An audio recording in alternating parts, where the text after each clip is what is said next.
you can utilize it. Utilize palmistry for reading the potentials of a person. Have a fun palm reading party with your friends. Use it to seek compatibilities between yourself and a loved one, to receive answers to questions and dilemmas, and to discover opportunities and challenges.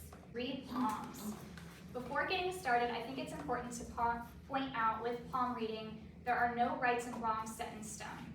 In my research, I have seen many different interpretations and ways to read. So that being said, if you intuitively sense a different meaning for the marking or area of a line on a sitter from what is given here or in the books that you may read, just trust it. This is not something someone learns overnight, so it will take time to fine-tune your personal methods through your experience. It says, practice makes perfect. Practice on your friends, your family, or even at the Busy Witch at my shop. When beginning palmistry, all information can be overwhelming. I have found personally, if I get overwhelmed while studying and absorbing information, this often leads to burnout. So my suggestion is to focus on one section at a time when doing research. For example, learn and focus only on the thumb for a couple of weeks.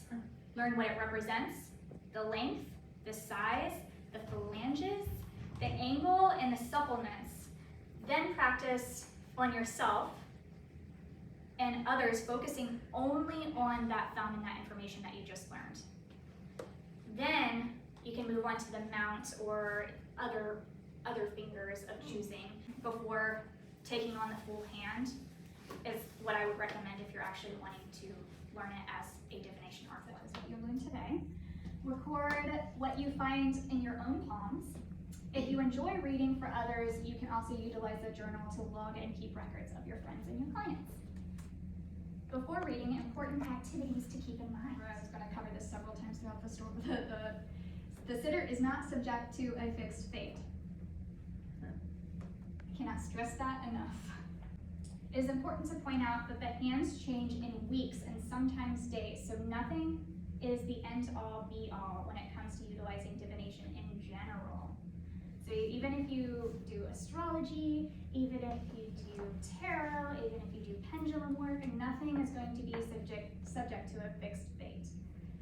It is said that the children, teenagers, and young adults experience rapid changes in the hand, and it is encouraged that they have readings once every few months. Adults usually, I would encourage probably once a year or every 6 months, like a dentist cleaning. Remember to treat others the way you would like to be treated. And I loved this quote. This is in Cassandra Eason. It's one of the books that I refer. It's in your guys' at the end of the at the bottom of your guys' thing outline.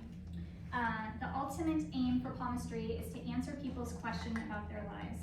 And so it is important to see both the strengths and potentials to fulfill the dreams and overcome these obstacles. For every pitfall or weakness you identify, match it with a strength revealed in the lines and other parts of the palm to suggest a good way forward. So that way, when people leave, if you see a weakness, match it with a strength, so that way they know how to overcome this weakness, or they leave feeling good.